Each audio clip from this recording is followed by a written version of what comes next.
Gloves are off, everyone. Emi Martinez, I really didn't expect it from him. But I'd happily call this a bit of a snaking. As apparently he has told Villa he wants to go to Man United no matter what, with 1 day of the transfer window left. We're going to be talking all about that, as well as the fact that we have 2 replacements possibly lined up, as I get absolutely walked all over by Albus the cat. But I'm just shocked at Emi Martinez's behaviour after all the things he's said over the years, but also excited to move on to a new chapter, because I'm not jumping on the bandwagon now he's saying he's leaving. Go back and watch my match reviews from last season. Emi Martinez was not it last year. He was dodgy, and for me, he's done. And he's done for me if he is pushing for this move for Manchester United. If you are enjoying the content though, leave a like, subscribe where Albie's tail is. There you go, get his tail in the air. Let's talk about Emi Martinez, and there are 2 possible replacements, Diogo Costa and Senne Lammens.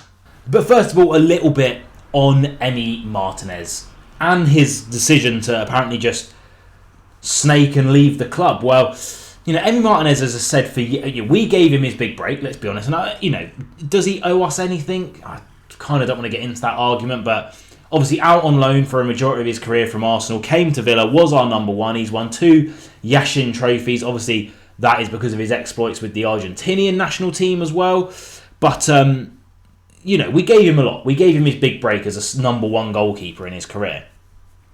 And he's always said, in his little strange sort of South American / London accent from all of his years at Arsenal, that Villa are an ambitious club. He's an ambitious man. He wants to stay at Aston Villa and win things. Now, let me give you a grand rundown of all of the titles and trophies that he has won at Aston Villa.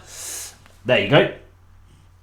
Yeah, a big fat 0. And now, this is the first time since he's been at Villa, apart from when he first signed for us when we were struggling. But then again, he wasn't a very world-renowned keeper at that point.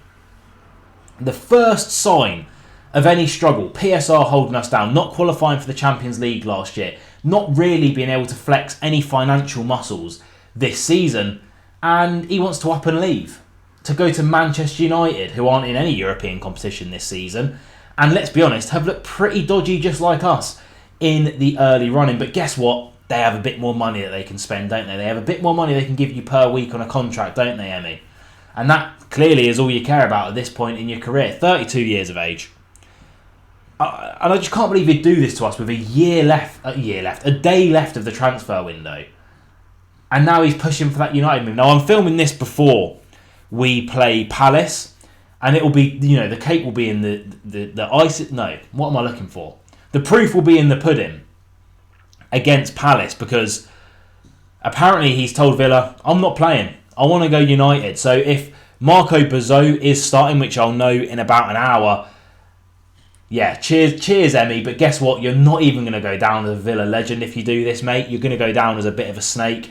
And like I said, last season, the geezer was dodgy, mate. Conceded the first shot on target 20-odd times. Made mistake after mistake after mistake. He had a couple of really good years for Villa, don't get me wrong. He had a couple of years where he was absolutely unplayable. But now he's just a mistake-ridden, crybaby 32-year-old. And you know what? I'm already done with him. I'm happy to go over the new signing, shall we? So, the 2 players that we might be looking... Albie is being very sweet right now. To get in, to replace Emi Martinez, is Diogo Costa of Porto, 25 years of age, and Senne Lammens, who might be going to United, to be fair as well, from, I think it's Royal Antwerp, over in Belgium, who is 23. So let's have a look at both and get excited to get us. Because to be honest with you, if Emi Martinez doesn't want to play for the club and wants to leave, goodbye, good riddance, new chapters. Let's go. And first up, we have Diogo Costa. Wears the number 99 shirt. I like that. That's a bit wavy. 25 years of age. He'll be 26 in a couple of weeks. So loads of time left for a goalkeeper. Has played 200 games for Porto. Been there since 2019. This season in La Liga Portugal, we're going to be going through his stats from last season as well. 3 clean sheets. Only conceded 1 goal in 4 games. Playing 360. minutes. Clearly a very good goalkeeper this season. Made 6 saves, 85% save ratio, 3 clean sheets, like I say, and his pass accuracy is very, very good. We know that Emery will want a player with good pass accuracy, and this guy has it. But last season in the League of Portugal, let's have a little look. Well, he made 59 saves overall, a save percentage of only 68.6%, which slightly worries me.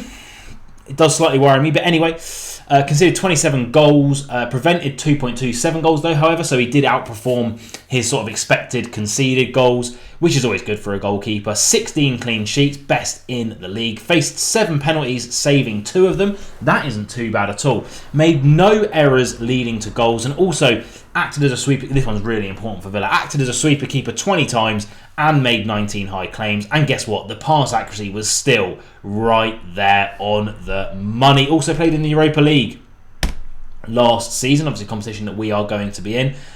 Didn't perform as favourably, minus 2.9 there, only made 60% of his saves, but again, no errors and a good amount of pass accuracy, as well as acting as a sweeper keeper and coming out for those high claims. If we look at his season overall here, you can see he's been Porto's first choice now for coming up to 5 years, right? Since the 21-22 season, and had some very, very good seasons for them, as well as breaking in to that Portugal team in 2021 and being their effectively starting goalkeeper over the past couple of seasons. You know, you can see there playing a lot of games for them as well. So he is option number 1. Now, he is only like 6'1", which I feel like to be a Premier League goalkeeper, I'm wanting you to be at least 6'3", 6'4". Well, let me tell you someone who is 6'3", 6'4", and that is Senne Lammens from Royal Antwerp, 193 centimetres tall. We're talking in the 6'3", 4', 5 echelons here.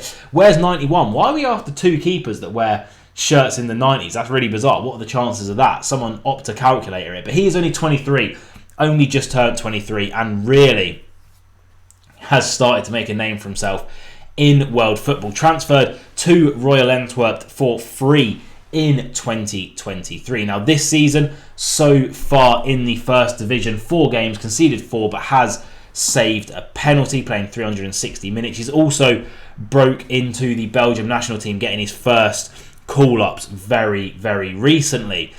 Started his career at Club Bruges. But if we go down here and look this season, again, he's only played 4 games or whatnot so far, but has made 11 saves. The save percentage slightly better and higher than Diogo Costa.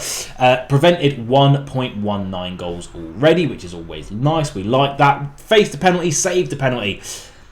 A brilliant amount of high claims. Now, that is coming out being in command of your area. And I was listening to Stick to Football.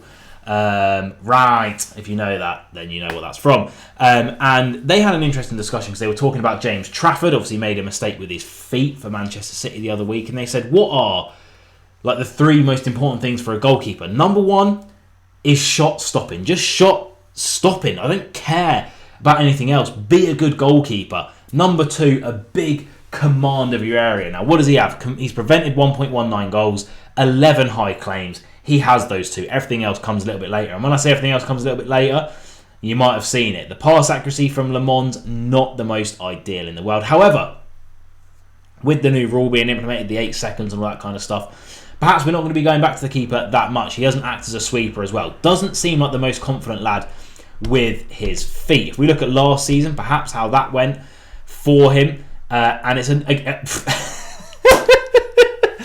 is a much better picture. Now, clearly Antwerp aren't the best in the world, right?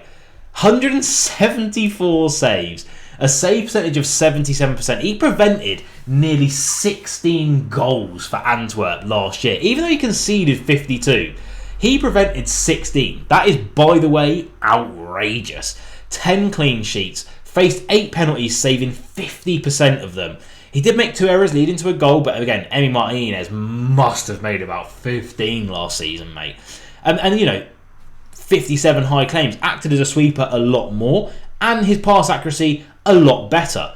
I'm more excited about Lammens, I'll be completely honest with you. But how did they both compare against Europe's elite? Then we'll watch a couple of videos on them, shall we? Let's head over to FB Ref. Now, Diogo Costa did fare very, very well. Now, Right, so the first stat is post-shot expected goals minus goals allowed. Positive numbers are better. Effectively, it's how likely they are to save a shot minus what they have actually let in and if they have outperformed that, right? So he's 0.09 above. Now, this is over the last 365 days, puts him in the top 64th percentile. His goals against being so low puts him near the top 10th percentile for goals conceded. Save percentage, though, 67th percentile. But clean sheet percentage, again, this is for Porto, who rinse their league every year. Or do they rinse their league? Or were they kind of, well, it's them and Sporting, isn't it? But it is really a two-horse race. Maybe Benfica knocking about. Was in the top 7th percentile. Touches, top 20th. And this is a good stat for Villa down here at the bottom. I hope I managed to just make that not over my face. I got excited. What can you say? But defensive actions outside the penalty area and average distance of defensive actions put him in the top 10th pretty much for both, from 4th for the second one. So that's a really, really good stat for Aston Villa, because our keepers generally will play high because of our high line, and we like them to come out and act as sweepers. So how does Lammens compare? We know statistically very different goalkeepers. Will this show a different side of the story? And it does, but I think it shows probably a slightly better one. The first stat, only 1% of goalkeepers were a better shot stopper and goal preventer than Lammens last season. Remember that stick to football quote that I loved? Number one thing I want from a goalkeeper, don't let goals in. It's as simple as that, right? It really is on the tin. A goalkeeper, keep the ball out of that goal. And he does it very, very well. That save percentage as well, top 6th percentile. His saves from penalties, top 8th percentile. Yep, the clean sheet percentage is low. That's because he's not playing in the best team in the world. His touches are quite high, to be fair. His length of goal kicks, not the best. But then again, number two, be a big, commanding presence in your box. Percentage of crosses stopped, 13.2. Only 1% of keepers better. Yet he doesn't act as a sweeper keeper. He doesn't have high defensive actions. He's not great with the ball at his feet. He's got the 1 and 2 down. The rest will come. He's 23, for God's sake. What a player. We start off with a penalty save, but big shout out to this goalkeeper. Link to the video in the description below. Let's have a look at Diogo Costa in action there first for Brazil. Now, I mean, that's ridiculous what I've just seen. That is ridiculous. And then considering I've been bigging up Lammens as the best shot stopper, perhaps Diogo Costa, and I like penalty saving goalkeepers. You know, we're in a lot of cup competitions this season, given the Europa League and the 2 cup competitions in England as well. We're going to need a goalkeeper that can save a penalty, and it looks like he is that man. Here he is, going to have to make a one-on-one save there as well, and another one for you. A good save, pushing it round the post. That's in the same game, I think, as he saved a penalty there against Illich.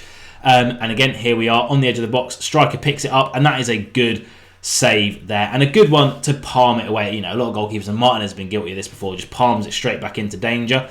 No one's getting that. Maybe Peter Crouch on the edge of that one, but that's about it. A cross goal save here and holds on to it. Love that. Love to see that. One-on-one save again. Called into action at his near post. Does very, very well. And he doesn't actually look that small. Again, I was worried about the height. You know, I like a taller goalkeeper, especially in the Premier League, because, I mean, you look at Newcastle, they've just signed that Nicholas Wolfmother, who's 6'6".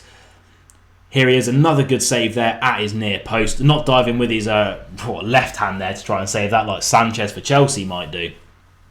He's clearly a very, very good and talented goalkeeper there. Again, pushed it into danger a bit there, got a bit lucky, but ultimately he's done his job of keeping the ball out of the back of the net, I guess. But again, good goalkeeper. Would I take him? Absolutely. We need someone if Emi Martinez is going to leave, but let's have a look at my choice. Senne, Lammens. We are back to SVMM for this video, and here he is, the big Belgian himself.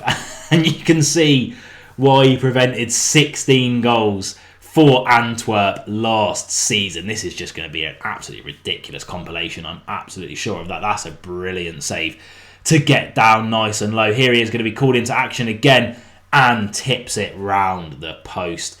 Here he is. Ball is bobbling through. Could be anywhere. But Lammens is equal to it as well. This guy is an absolute shot-stopping king, by the way. Here, God, let's be fair, that should be a penalty, but he'd probably save it. You know what I mean? 50% of the penalties saved last season. Not getting caught out at his near post. Emi Martinez done that a couple of times last season. I'm not salty about him leaving or anything. But another good save there, getting down low to that near post. And look at that, a commanding presence in the area. And how about this for a ping, by the way? How about that for a ping? Absolute chicken whippers on the long ball there. I said I was actually thinking that he might have to work on his distribution, but now I'm thinking perhaps he has it all. Perhaps this 23-year-old has it all. What a save down at his near post again. Here he is, one-on-one situation. Good save with the feet there. Going with the feet, which probably what the correct decision was in that scenario. Good to tip that over the top of the bar as well.